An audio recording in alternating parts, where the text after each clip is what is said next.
les amis, ça va? C'est l'automne, il y a des trucs qui tombent. Les dons spirituels, c'est une aventure, hein? C'est une réalité qui est importante, c'est une réalité qui nous défie en même temps parce que ça nous demande souvent de lâcher prise. Souvent, c'est la réalité, hein, c'est que voilà, c'est des choses qui sont de l'esprit. Et comme j'ai eu l'occasion déjà de le dire, les choses qui sont de l'esprit, en fait, c'est compliqué de les gérer avec notre propre intelligence. Donc moi, j'ai envie d'un peu de continuer sur cette thématique des dons spirituels. Et en fait, en creusant le sujet, je me suis posé deux questions.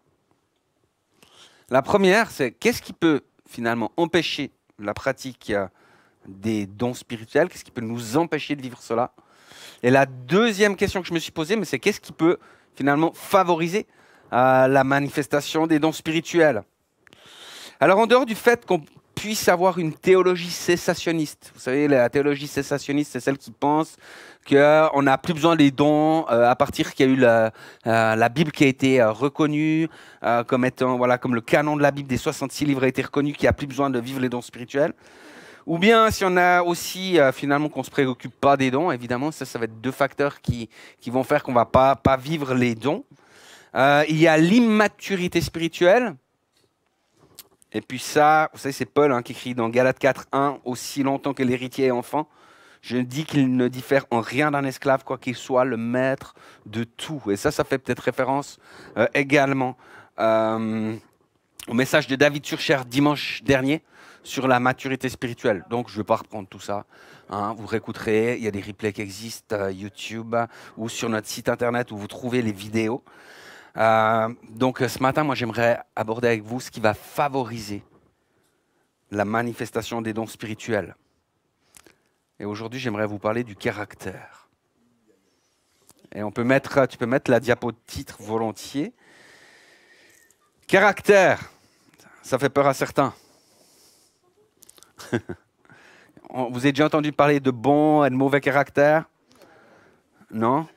C'est le moment de pincer ton voisin s'il a un mauvais caractère. C'est le moment de lui dire que Dieu te bénisse. En fait, est-ce que les slides, on arrive à les avoir?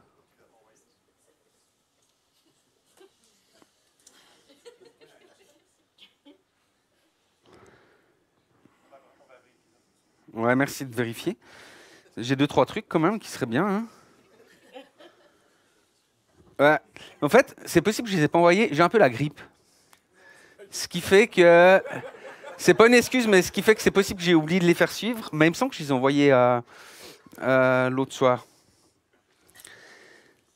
Alors, en fait, le caractère et le tempérament, ça va être les deux caractéristiques principales qui forment notre personnalité. Jusque-là, ça va? En fait, la différence fondamentale entre le caractère et le tempérament. Le tempérament, si vous voulez, il est inscrit en nous, et ça, on ne peut pas le changer. Je vous donne un exemple. Normalement, il y avait un super slide là. Une personne extravertie, elle aura toujours un tempérament d'une personne extravertie. C'est pas parce qu'elle est au contact avec une personne qui est plus introvertie qu'elle va changer. D'accord? Et quand je parle de personnes introverties, je suis pas en train de parler de timidité. Donc, le tempérament, c'est pas quelque chose qui est transmissible. Une personne extravertie donc ne viendra pas une personne introvertie et vice-versa. Donc ça, c'est ce qui concerne le tempérament. Et en fait, c'est exactement l'inverse en ce qui concerne le caractère. Parce que le caractère, il évolue, donc il peut changer. Et le caractère, en fait, il peut influencer des personnes, il peut influencer des groupes, il peut se propager. Je vous donne un exemple. Vous avez une équipe au travail, d'accord? Vous avez une super équipe, etc. Tout d'un coup, à l'intérieur de cette équipe, il y a, par exemple, une personne qui a un caractère rebelle, Un caractère qui est en opposition avec l'entreprise, avec la culture de l'entreprise, avec son patron, etc. Vous pouvez être sûr que cette personne-là, par son caractère, va influencer tout le groupe. Je suis sûr que vous avez déjà tous vécu ça. Ou le gars, tu sais, qui veut pas bosser. Vous en connaissez les comme ça? C'est le gars qui fait tout pour pas bosser. Eh ben, tu es sûr que le caractère de cette personne, ça va briser, à quelque part, ça va inverser la dynamique de tout le groupe. Donc j'aimerais qu'on puisse lire ensemble Hébreux 1, versets 2 à 3. Donc si je comprends bien, vous n'avez pas les slides. C'est quand même n'importe quoi, j'aimerais mieux vous le dire. Alors, dans Hébreux 1, versets 2 à 3, voici, vous avez une Bible, c'est un bon exercice. Vous avez votre Bible? J'ai un collègue qui disait toujours, si vous n'avez pas de Bible avec vous, regardez, il y a peut-être un chrétien tout près de vous. Donc, Hébreux 1, versets 2 à 3.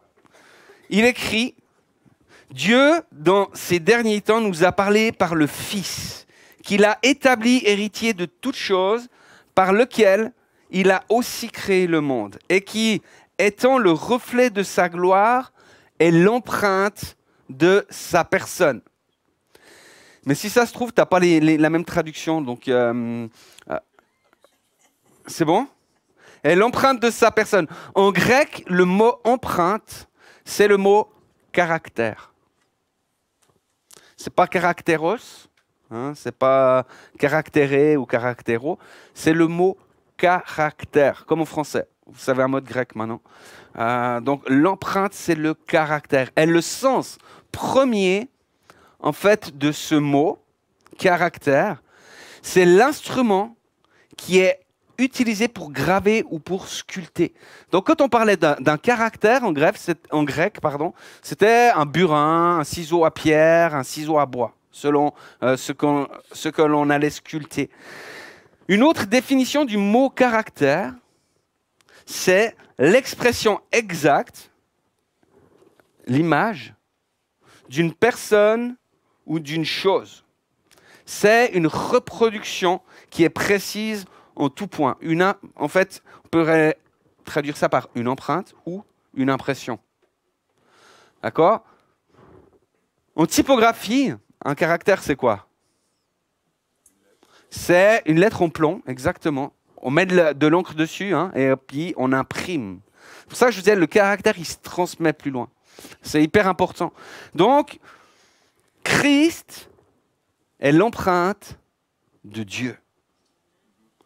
C'est-à-dire que Christ, on pourrait dire, c'est la photocopie.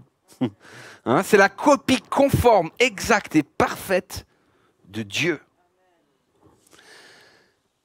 On connaît tous l'expression tel père, tel fils. Hein? On pourrait tous témoigner qu'on a des choses de nos parents qui sont posées sur nous. Des fois, moi, je m'entends parler, tout d'un coup, je dis, oh purée, on dirait mon père. Vous savez, ça m'est arrivé au début que j'étais à Bienne, quand on s'occupait du groupe de jeunes. Parce que nous, avec Sabine, tu sais, on n'avait pas d'enfants. Donc en fait, on pensait toujours qu'on écoutait de la musique de jeunes. Et tout d'un coup, il nous avait foutu un truc là, mais un truc qui était vraiment horrible. Et j'ai failli ouvrir la bouche, mais quand j'ai entendu ce que j'allais dire, je dis, mince, ça c'est mon père. Tu sais, donc je me suis tu. Je me suis dit, tais-toi, ça vaut mieux. En fait, on hérite tous quelque chose de nos parents. Et quand on pense, par exemple, aux héritages qu'on peut avoir, on a des héritages de ce caractère au niveau génétique, à quelque part. Il y a des choses où, physiquement, on peut ressembler à nos parents. Il n'y a pas longtemps, j'étais à l'aéroport de Genève. Moi, je suis fan des aéroports. Vous savez pourquoi? J'aime regarder les gens. Parce que dans un lieu, tu sais, là, en plus, Genève, c'est une demi-heure d'ici, hein, et tu es dans un lieu où, finalement, tu vois plein de gens arriver du monde entier, etc. Et moi, je trouve que c'est excellent. Moi, je trouve que c'est trop génial. Plein de choses qui se passent, etc. Un jour, j'étais à l'aéroport de Genève et je vois une famille, ça devait être des Anglais. Je fais un peu des raccourcis, c'est peut-être des schémas. Ils étaient tous grands, roux, puis un peu avec les mêmes traits du visage. Mais déjà, le père et la mère étaient comme ça. Et les enfants étaient pareils. Tu sais, là, on dit que t'as un moule. Tu sais, eux, ils avaient un moule. Tu sais, et ils ont refait leurs enfants. Il y avait vraiment le moule, etc. Vous voyez ce que je veux dire? On a tous des choses comme ça. Il y a aussi, par exemple, au niveau systémique qu'on reproduit des choses, de comportement. Hein, des choses qui se passaient chez nos parents, dans nos familles, etc. C'est pour ça que des fois, au début du mariage, c'est compliqué. Parce que tu as l'habitude de reproduire les choses de ta famille, les autres, les choses... Et ça ne joue pas forcément toujours. Hein. On n'a pas... donc, tout d'un coup, il faut réajuster un peu les choses. D'accord? Tu comprends? Ok. Il y a aussi par mimétisme. Vous savez, un enfant, même si ce n'est pas votre propre enfant, on voit ça par exemple avec les enfants adoptés, qu'ils ont le même comportement que leurs parents, etc. C'est par mimétisme. Moi, quand j'étais petit, je voulais ressembler à mon père. J'admirais mon père. Voilà, mon père, c'était mon héros, quoi. Comme un petit garçon regardait son père, etc. Et malheureusement, tu sais, mon père, il n'avait pas un corps en forme de V majuscule, mais en forme de B minuscule. Vous voyez ce que je veux dire? Et moi, je voulais avoir un peu de ventre pour ressembler à mon père. Je ne suis pas sûr que ça lui ferait plaisir que je raconte ça, tu vois. Mais la réalité, c'est que dans les yeux de l'enfant, mon père, c'était ce héros-là, auquel j'avais envie de ressembler. Donc, d'une manière ou d'une autre, ce que je veux dire, les amis, les enfants, j'allais dire, on hérite du caractère de nos parents. Hein, nos enfants héritent de notre caractère, et il en va de même pour Jésus. Jésus dira à Philippe, hein, celui qui m'a vu a vu le Père. Il est l'empreinte de Dieu, la copie conforme. Et quand on parle des dons spirituels, c'est là où je veux en venir. C'est que, en fait, l'empreinte de Jésus sur nos vies va favoriser la manifestation des dons spirituels. L'empreinte de Jésus, en fait, va la favoriser. Pourquoi? Parce que la Bible dit qu'il est la parole et qu'il nous a donné la capacité de devenir enfants de Dieu. Je pense que tu peux enlever le texte, ce sera plus simple. En fait, si nous sommes enfants de Dieu, nous avons aussi du coup spirituellement cette filiation qui vient. Et son caractère est déposé en nous. En fait, on hérite spirituellement du caractère de Dieu. Du caractère que Dieu a en lui. Avant que Jésus entre dans les eaux de son baptême, qu'est-ce qui s'est passé dans sa vie? On ne sait pas grand-chose. Il y a eu l'épisode de quand il y a 12 ans. En fait, Jésus, il ne va pas faire grand-chose là parce qu'il n'a pas encore démarré son ministère. Vous êtes d'accord avec ça? D'accord? Quand il se fait baptiser, le Saint-Esprit descend sur lui sous la forme d'une colombe et il y a une voix qui se fait entendre du ciel qui dit « Celui-ci est mon fils bien-aimé en qui j'ai mis toute mon affection, que j'ai trouvé tout mon bon plaisir. » Ça dépend des traductions. En fait, ce qui se passe là, c'est que le Père déclare son approbation au Fils. Il déclare sa fierté qu'il a pour son Fils. Pourquoi? À cause de ce qu'il a fait? Non, il n'a encore rien fait. À cause de qui il est. À cause qu'il est Fils de Dieu. Il en va de même pour nous, les amis. L'approbation de Jésus-Christ vient sur toi. Pourquoi? Parce que tu es fille, parce que tu es fils de Dieu. La première chose. Dieu prend plaisir à te voir. Là, tu peux dire à ton voisin, Dieu prend plaisir à te voir. Dieu prend plaisir à te voir. Et quand nous-mêmes, les amis, nous naissons de nouveau, et la Bible dit, c'est quoi naître de nouveau? C'est naître d'eau et d'esprit. Hein? Lorsque nous naissons de nouveau, Dieu nous regarde avec la même approbation. Je t'aime, mon fils, je suis fier de toi, je prends tout mon plaisir à pouvoir te regarder. Tu es approuvé de Dieu. Et dans 2 Corinthiens 1, versets 21-22, on peut lire, « C'est Dieu lui-même qui nous rend forts avec vous. » Donc c'est Paul qui écrit, hein, « Pour le Christ. C'est lui qui nous a mis à part et qui a posé sa marque sur nous. » D'autres versions parlent qu'il a mis son sceau sur nous. D'accord? Et ce sceau, c'est quoi? Rappelez-vous, quand les rois, ils écrivaient des missives, des lettres, etc., ils apposaient leur sceau. d'accord, sur ce qu'ils écrivaient. Il y avait deux rôles à cela. Le premier, c'était, ce sceau garantissait, par exemple, que la lettre n'avait pas été ouverte. Donc, ce qu'il y avait à l'intérieur était conforme, en fait, à sa volonté. C'est-à-dire que ça n'a pas été changé. C'était, je reviens en arrière. Donc, le premier, c'était que ça garantissait que la lettre n'avait pas été ouverte, donc ça n'a pas été changé. Là, ça veut dire que, voilà, ce qui est dedans a été conforme à ce qu'il a voulu qu'il soit dedans. Hein, c'est comme les scellés avec la police. Hein, vous avez tous vu ça à la télé, dans une série, il y a les scellés qui sont mis, etc. Puis si les scellés ne sont pas brisés, on sait que voilà, le lieu n'a pas été visité. Et puis la deuxième chose, c'est que ça garantissait que le contenu soit conforme à la volonté royale. Il y avait une sorte de certificat d'authenticité qui était posé avec cela. Hein, ça voulait dire, voilà, ce qui est écrit là est ma volonté. Et voici ce que la Bible dit sur ce qu'est le sceau divin, le sceau de Dieu qui était posé sur notre vie. C'est la suite dans 2 Corinthiens. Hein, il a dit, elle a mis l'Esprit Saint dans nos cœurs, et cet Esprit est la première part des biens qu'il va nous donner. Le Saint-Esprit, en fait, dans nos vies, c'est l'approbation de Dieu. C'est le Stempf de Dieu. Vous comprenez tous ce mot, le Stempf. Hein? T'as le Stempf. Le Stempf. Ouais, mais on dit le Stempf. C'est le stempel de Dieu, hein. C'est l'empreinte de Dieu, c'est l'approbation, il y a le sceau, c'est que ta vie est conforme à sa volonté, c'est qu'il met l'approbation sur toi. Est-ce que quelqu'un vraiment doit entendre ce matin? C'est cela, tu as reçu cette approbation de Dieu. Et quand on a le Saint-Esprit dans nos vies, c'est un signe de son approbation. La Bible dit que le Père qui est dans les cieux donne le Saint-Esprit à ceux qui le lui demandent. Mais ça, c'est la première part. Rappelez-vous du texte que j'ai lu tout à l'heure. Je peux revenir du coup.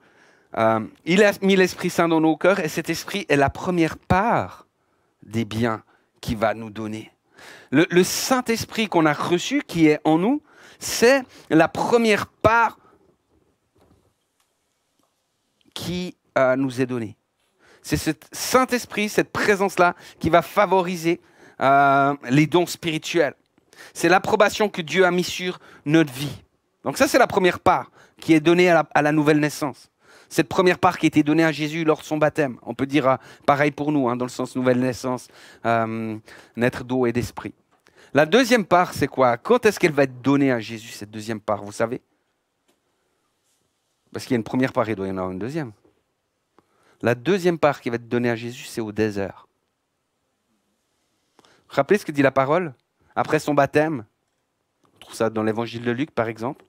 Il écrit, Luc 4, verset 1, « Jésus rempli du Saint-Esprit, revint du Jourdain, où il s'est fait baptiser, et il fut conduit par l'Esprit dans le désert, où il fut tenté par le diable pendant 40 jours. » La première part, elle est donnée à la nouvelle naissance.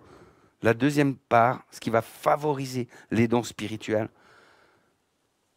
se passe à un autre niveau. Il se passe lorsqu'on reste conforme à la volonté de Dieu. Qu'est-ce que va dire Jacques dans son épître? Il va dire, vous demandez, vous ne recevez pas, parce que vous demandez mal dans le but de satisfaire vos passions. En fait, ce que je trouve intéressant de mettre dans ces deux textes, parce qu'on oublie souvent, mais c'est qu'au désert, Jésus fut réellement tenté. Nous, des fois, on lit ça, on dit, bon, il est face au diable, etc. Tu vois, c'est plutôt, voilà, il répond au diable, c'est un peu coup pour coup, on voit ça un peu comme un combat. Mais c'est-à-dire que Jésus fut vraiment tenté. Comme nous, on est tenté dans des trucs, hein, Jésus fut réellement tenté. Et qu'est-ce que va nous dire Luc après le temps de tentation, qui durera 40 jours, hein, il dit, Jésus revêtu de la puissance de l'Esprit, retourna en Galilée, et sa renommée se répandit dans tous les alentours. En fait, Jésus a été baptisé du Saint-Esprit comme il a été baptisé d'eau. D'accord? Nous, on reçoit le Saint-Esprit à notre conversion, mais après, il y a tout d'un coup un deuxième level, celui qui va passer par le baptême du Saint-Esprit. Et ce que j'aimerais montrer avec ça, c'est que lorsqu'on se détourne de nos passions, Lorsqu'on se détourne de nos envies qui, des fois, voilà, elles ne sont pas forcément alignées au Seigneur, en fait, on va recevoir de la part de Dieu, au-delà de ce qu'on peut penser, au-delà de ce qu'on peut demander. Il y a une promesse qui est là, qui est tellement importante. Mais rappelez-vous Simon le magicien. Simon le magicien, il va voir que les apôtres font des miracles. Et qu'est-ce qu'il va dire? Combien je vous donne? Combien je vous donne pour pouvoir faire comme vous? Tout d'un coup, c'était là. Et en fait, pourquoi il voulait exercer les dons? Ce n'était pas pour les bonnes raisons. Et moi, je me rappelle souvent quand j'étais jeune converti, je voulais des dons de puissance. Et je ne suis pas sûr que c'était pour glorifier Dieu. Hein. Quand même, ça ferait bien. Hein. Franchement, tu vois le truc. Si je prie à chaque fois pour les malades, ils sont tous guéris, les chaises, les gens ils se lèvent, etc. Ça le fait. Mais tout d'un coup, c'était pour la passion de mon cœur. Et donc, là, hein, si mon caractère n'est pas aligné au caractère de Dieu, ça pose problème. Mais le caractère de Dieu qui vient en nous, c'est un fruit. C'est le fruit de l'esprit, n'est-ce pas? La Bible dit que Dieu donne son Saint-Esprit à ceux qui lui obéissent. Mais qu'est-ce qui, finalement, en moi, va véritablement faire une différence? Je ne sais pas si vous connaissez cette histoire, c'est une sorte de conte. Je sais que ça vient des Cherokees, des Indiens Cherokees. Ce n'est pas Jeep Cherokee, c'est indien. Celle du loup blanc et du loup noir. Est-ce que vous connaissez cette histoire? Qui dit qu'on a tous comme un loup, c'est un conte, hein, donc c'est pas vrai. Mais comme si on avait tous à l'intérieur de nous un loup blanc et un loup noir qui se battaient. Et la question qui est posée, c'est quel est le loup qui va gagner? Est-ce que c'est le blanc ou c'est le noir? Vous savez la réponse? C'est celui qu'on va nourrir. Et il en est de même avec le fruit de l'esprit, avec les choses de Dieu. La Bible nous dit, mais marchez par l'esprit et vous n'accomplirez pas les désirs de la chair. Car la chair et l'esprit ont des désirs volontairement opposés afin que nous ne fassions pas ce que nous désirons, mais que nous fassions la volonté de Dieu. Vous savez, la réalité, face à la tentation, face à plein de choses, si finalement de notre quotidien, on ne nourrit pas le loup blanc ou les choses de Dieu, c'est sûr que le jour de la tentation, ça risque d'être compliqué. Hein. Il n'y a pas besoin de chercher de midi à 14h, hein, on est tous pareils.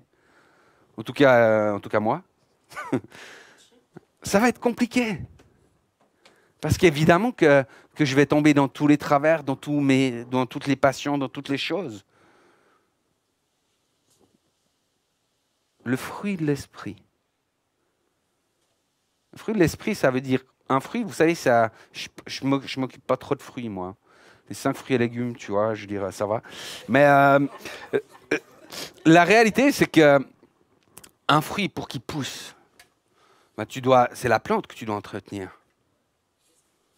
Cette plante que Jésus dit, mais demeurez en moi, comme je suis le cep, vous êtes les sarments, demeurez en moi.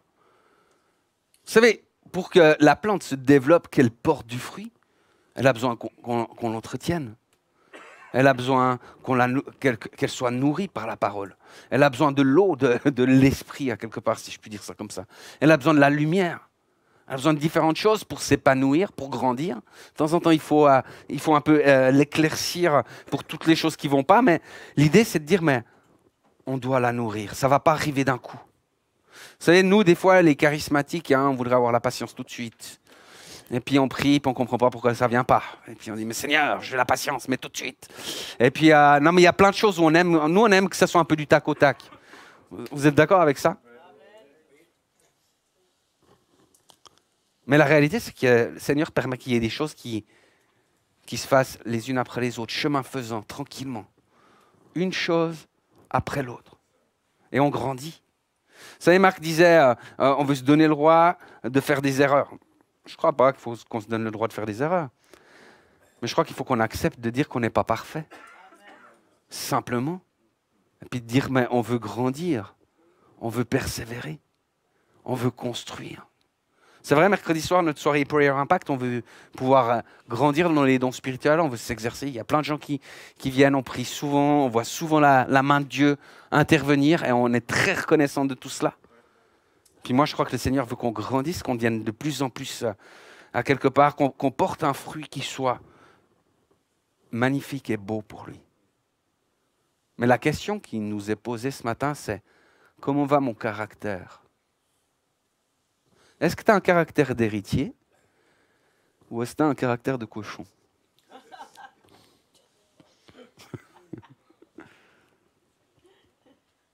Est-ce que tu as un caractère d'héritier? Ou quel est celui qui parle le plus fort dans ta vie? Est-ce que tu as le caractère de ton Père céleste ou le caractère de ton Père terrestre? Et la question qui nous est posée aussi, c'est mais qu'est-ce que je vais moi transmettre comme héritage? Qu'est-ce qui se passe quand moi je suis dans un groupe? Est-ce que je suis celui qui marque le groupe du caractère du royaume? Ou est-ce que je suis celui qui fait le contraire? Est-ce que je suis à quelque part cette main bienveillante de Dieu ou pas? Et c'est des vraies questions qu'on doit se poser, qu'on doit s'interroger. Mais en même temps, il y a des fois des choses... Moi, je crois que ce qui est important de comprendre, c'est qu'il y a des héritages qui peuvent s'arrêter. Il y a des héritages qui peuvent se stopper. Vous savez, moi, je suis dans une famille où, par exemple, ça picolait beaucoup. Beaucoup de problèmes d'alcoolisme des deux côtés de ma famille. Et puis, je suis sûr que je ne suis pas le seul parce qu'on sait qu'en Suisse, il y a une personne sur 5 qui a des problèmes au niveau de l'alcool. Donc, certainement que je ne suis pas le seul ici. Mais moi, mes deux côtés, mes parents, que ce soit du côté de ma mère ou de mon père, il y a des problèmes d'alcoolisme qui menaient à plein d'autres histoires, etc. Mais il y a un moment où tu peux faire le choix de te positionner. Et puis de dire, mais ces problèmes-là, ils n'iront pas plus loin que chez ceux d'avant. Tu sais. Mais ni moi, ni ma descendance ne sera marquée par cet héritage-là. Ni moi, ni ma descendance continueront à être victimes de ce qui s'est passé. Et moi, j'aimerais ce matin qu'on puisse prier pour ça. J'aimerais qu'on puisse prier pour briser des héritages, pour briser des choses qui ont été, parce que je crois que le caractère de Christ veut se refléter dans notre vie. Et je crois qu'il y a une faveur de Dieu qui veut se refléter dans notre vie, qui est une saison qui est bonne. Alors, on veut plus transmettre des malédictions. On veut comprendre qu'aujourd'hui, on peut faire ce choix-là, de mettre un stop, parce qu'on peut mettre un stop. C'est des choses, vous savez, s'il y a une impression qui peut se mettre plus loin, on peut dire à un moment stop, on peut changer. Et vous savez, il y a des gens qui disent, par exemple, je ne sais pas si vous avez déjà entendu des gens dire ça comme ça, j'espère que vous ne le faites pas, parce qu'on est chrétien. Mais il y a des gens qui disent, mais moi, je ne peux pas changer. C'est mon caractère, c'est comme ça, je ne peux pas changer, je suis comme ça. Vous avez déjà entendu des gens comme ça? Mais quand on dit ça, vous savez ce qu'on dit? On dit que le caractère de la chair est plus fort que ce que Jésus veut faire. Donc j'espère qu'en tant que chrétien, on ne dit pas ça. Et si vous le dites, arrêtez, parce que c'est un mensonge. Mais c'est de dire aujourd'hui, on veut que les choses changent. Amen. Alors, je ne sais pas, je peux vous donner quelques exemples de malédictions ou de fonctionnements qui sont destructeurs pour nos vies, sans faire de liste exhaustive, mais je vous le disais, il y a l'alcoolisme, il y a des malédictions financières, des esprits de mort qui mènent au suicide, par exemple, des handicaps physiques ou psychiques qui se reproduisent. Des choses qui se retrouvent dans des générations, puis qui se reproduisent comme ça d'une génération à l'autre. Des problèmes liés avec la franc-maçonnerie, des malédictions liées à tout ce qui a trait à ce qui est de la pornographie, des incestes, des relations contre nature, des malédictions liées à la terre, au lieu géographique. Des choses qui ont été comme déversées sur le sol, à quelque part. La violence, les mauvaises alliances, des paroles, des murmures, différentes choses comme ça, l'occultisme, etc. Et puis peut-être qu'aujourd'hui, vous savez ce qu'il en est pour vous. Peut-être que vous dites, oui, je sais ce qu'il y a. Il y a quelque chose qu'on peut repérer sur ma famille. Et j'aimerais qu'on puisse simplement se positionner ce matin voilà, contre cela, qu'on puisse briser ce qu'il y a. Et puis, de pouvoir aller plus loin. J'aimerais aussi, on va pas le faire aujourd'hui, parce que je pense que ça demande de pouvoir le faire un peu différemment. Mais des fois, il y a des secrets de famille. Des choses où, tu sais, c'est comme tu n'oses pas en parler. Des choses qui ne sont pas dites, mais qui se reproduisent, qui sont là, qui sont tues. Et vous savez, le seul moyen de briser un secret de famille, c'est que ça ne devienne plus un secret. D'accord? Et c'est pour ça que je disais, on ne peut pas le faire là ce matin, parce qu'il faudrait... Mais j'aimerais vous encourager. Voilà, s'il y a des choses comme ça qui sont sur vos vies, sur vos familles, parce qu'il y a une loi du silence à briser là, pour que ça soit arrêté. Parce qu'on ne veut pas marcher voilà, selon l'héritage, les héritages mauvais, mais avancer selon les héritages de Dieu. J'aimerais vous inviter à prier simplement. Ceux qui aimeraient, vous pouvez vous lever. Et puis autrement, vous pouvez rester à votre place. Mais j'aimerais simplement vous inviter à pouvoir répéter. Répétez après moi. Et puis on veut prendre ces positions spirituelles pour briser ces héritages. Vous qui êtes sur les réseaux sociaux, n'hésitez pas à le faire aussi. Voilà, il y a vraiment quelque chose que Dieu veut faire aujourd'hui avec nous.